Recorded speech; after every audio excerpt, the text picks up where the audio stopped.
GMNA uses artificial intelligence for generated speech, visuals, and production. AI-generated content may contain errors. Please verify important information before making decisions or taking action. Here are our top stories. A man cleared of a 1983 double murder has reached a settlement with the city of Montreal and the province of Quebec, concluding a dispute that lasted more than 40 years. Elise Marchand has the full story. After more than 4 decades behind bars and on parole, the man once convicted of a 1983 double homicide has reached a settlement with both the city of Montreal and the Quebec provincial government. The agreement comes on the heels of a recent court decision that overturned his conviction, clearing him of the murders that had defined his life for over 40 years. Officials said the settlement resolves all outstanding claims related to the wrongful conviction, though the exact terms remain confidential. Lawyers for the plaintiff emphasized that the deal brings closure after a lengthy legal battle, while municipal and provincial representatives expressed relief that the matter is finally settled. The case has reignited discussion about compensation for miscarriages of justice across the province. Elise Marchand, GMNA News, Montreal. Construction has kicked off on a new container terminal for the Port of Montreal in Contrecoeur, marking the first phase of a multi-year expansion. The project, launched this year, aims to boost the port's handling capacity as global trade volumes climb. Workers are already laying foundations and assembling the steel structures that will support the future dock. Officials say the terminal is slated to become operational around 2030, adding several hundred meters of berth and loading equipment. The development is part of a strategy to keep the port competitive and to alleviate congestion on facilities. The site, located on the St. Lawrence River just east of the island, will create jobs during the construction phase and later in operations. Environmental reviews were completed spring, and the plan includes shoreline protection and reduced emissions technologies. Local officials anticipate the project will strengthen the region's supply chain and attract shipping lines. From September 5 through October 4, a series of scheduled cycling races will thread through the city, prompting extensive traffic disruptions across major arteries. The Municipal Transport Authority has warned motorists that detours and lane closures will be imposed on key routes, including sections of the Autoroute 40 and the Boulevard St. Laurent corridor. Public transit operators plan to augment bus frequencies and adjust REM service intervals to accommodate altered travel patterns. Residents are advised to consult real-time traffic feeds and consider alternative routes well ahead of peak commuting periods. The events, part of the city's long-standing September cycling calendar, are expected to draw thousands of participants and spectators, intensifying demand on parking and road capacity. Officials stress that the disruptions are temporary and essential to support the province's growing competitive cycling scene. Up to 230 park maintenance workers could walk out, putting Jean Drapeau's summer attractions at risk. The possible strike may disrupt upkeep and visitor access. Elise Marchand has the full story. Workers responsible for keeping Jean Drapeau Park in shape, about 230 blue-collar staff, are warning of a possible walkout.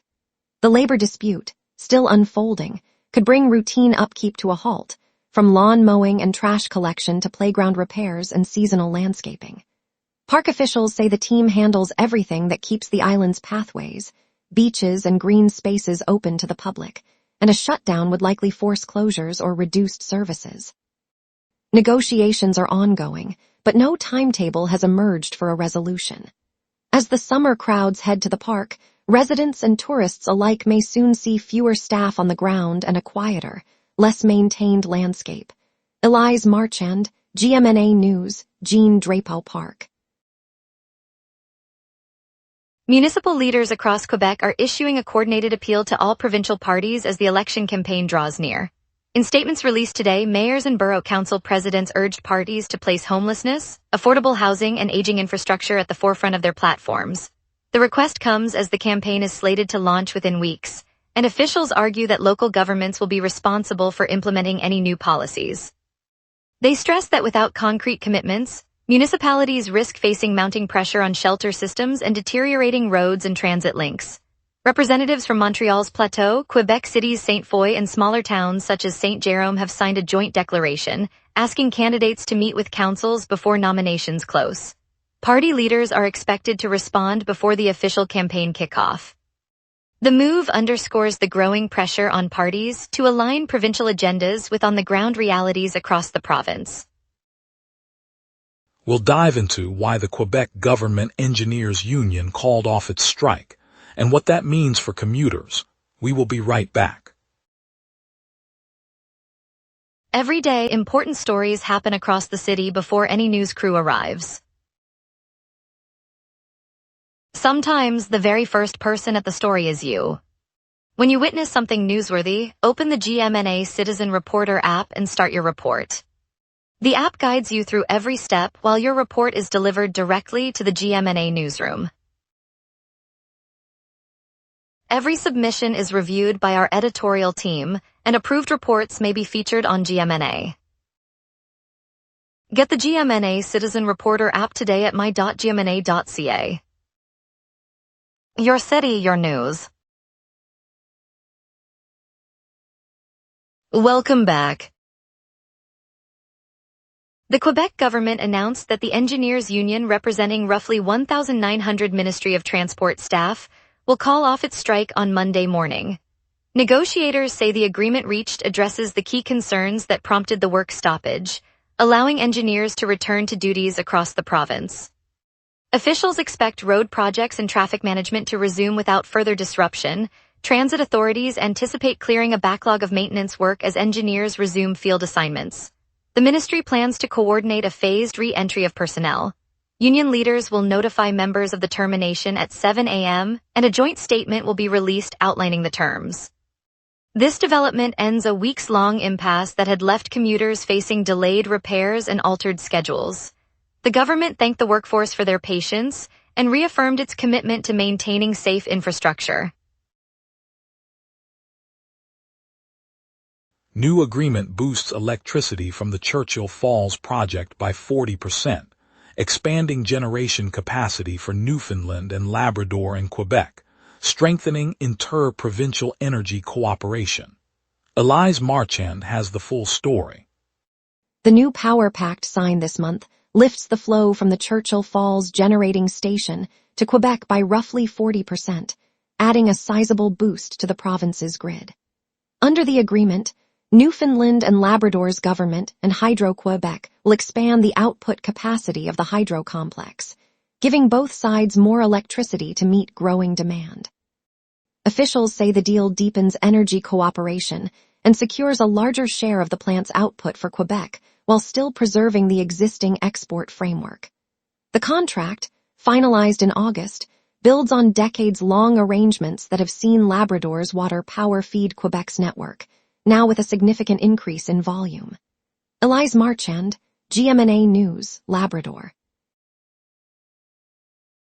Police officers from the Service de Police de Montreal dismantled a high-powered surveillance camera on a downtown street today after a Radio-Canada investigation highlighted its presence. The camera, installed earlier this year as part of a broader monitoring program, was described by officials as a tool for public safety.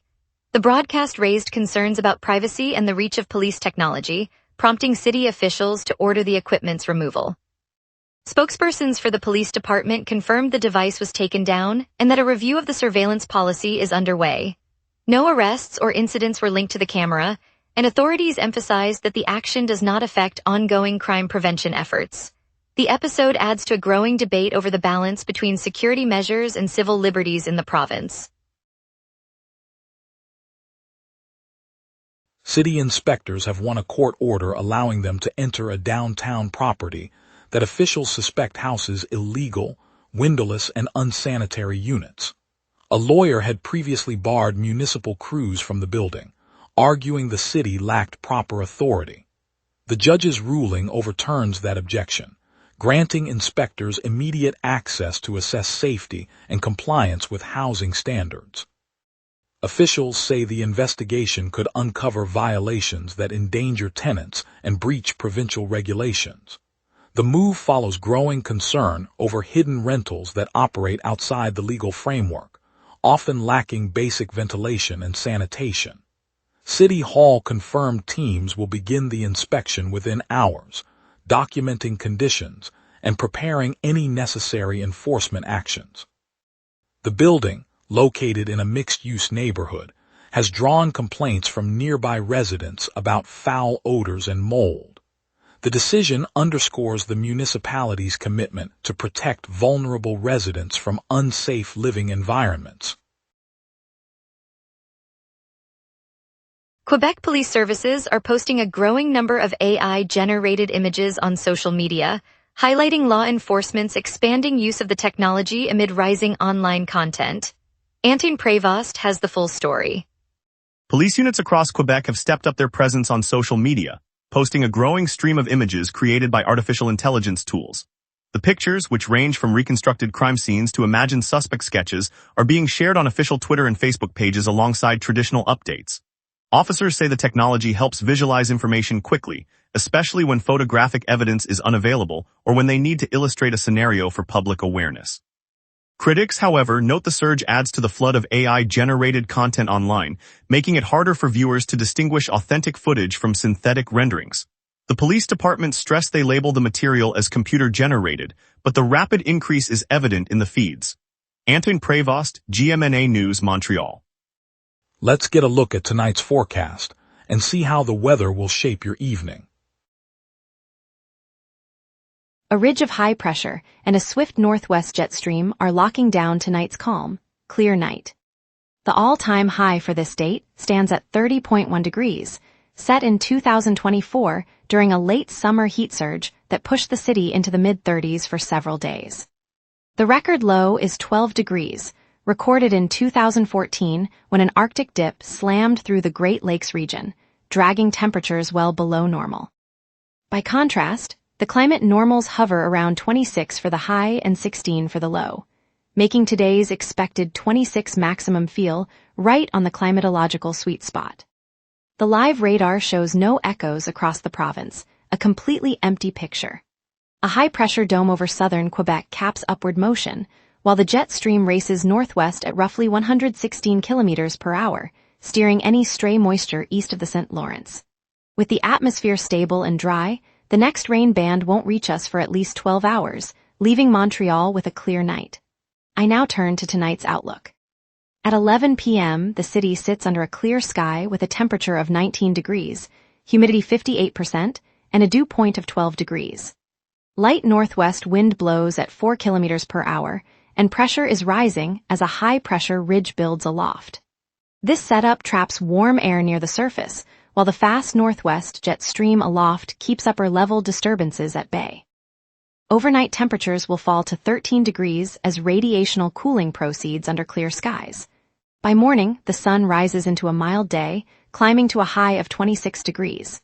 The ultraviolet index registers 5, and the maximum wind stays 11 kilometers per hour from the northwest. No precipitation is expected, and there are no active weather alerts. The ridge will hold, keeping the night tranquil and the next daylight hours dry. The 5-day outlook opens with Saturday's high of 21 degrees and a low of 12, clear skies under the continuing ridge. Sunday brings a milder high of 25 degrees, cloud cover thickening, and a 25% rain chance as a weak frontal wave moves in from the west. Monday holds a warm high of 26 degrees, low 18, and a 30% chance of rain as the system deepens. Tuesday returns to clear skies with a high of 25 degrees and low 18 while the ridge reasserts itself. Wednesday is the wettest day, high 27 degrees, low 19, and a 60% rain chance as a robust low-pressure system drifts eastward, delivering widespread showers. The pattern shifts from early week dryness to a mid-week wet spell. And that's your weather. Remember, the wrap is also available as a podcast. Listen anytime on Amazon Music or wherever you get your podcasts. Up next, traffic updates, what's on today, and the latest from the Canadians as the season heats up. We will be right back. Every day, important stories happen across the city before any news crew arrives.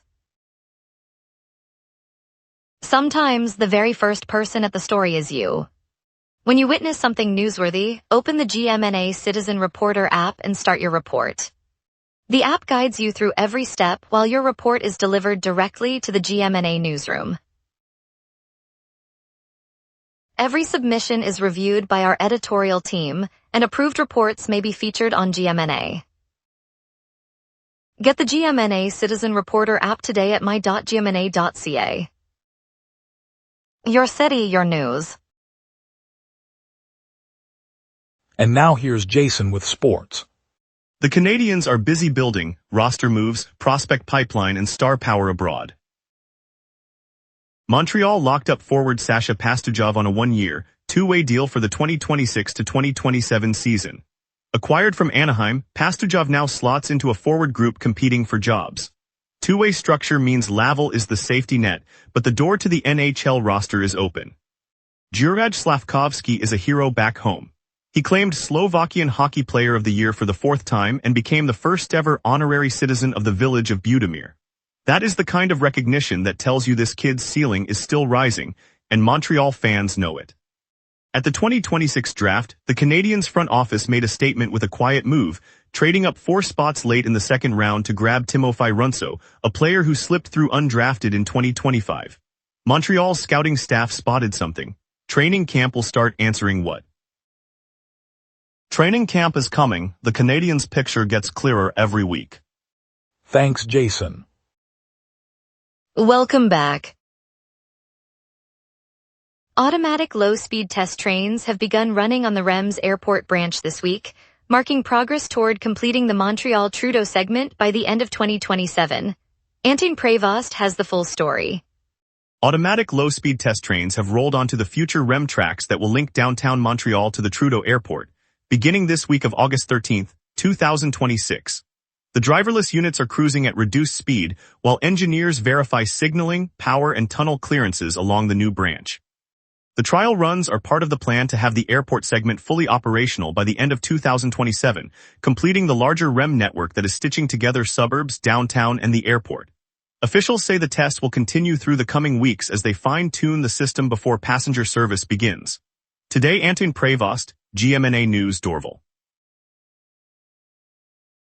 Students at College de Maisonneuve are paying 25 cents for a brief conversation with a senior volunteer, offering a low-cost listening opportunity on campus.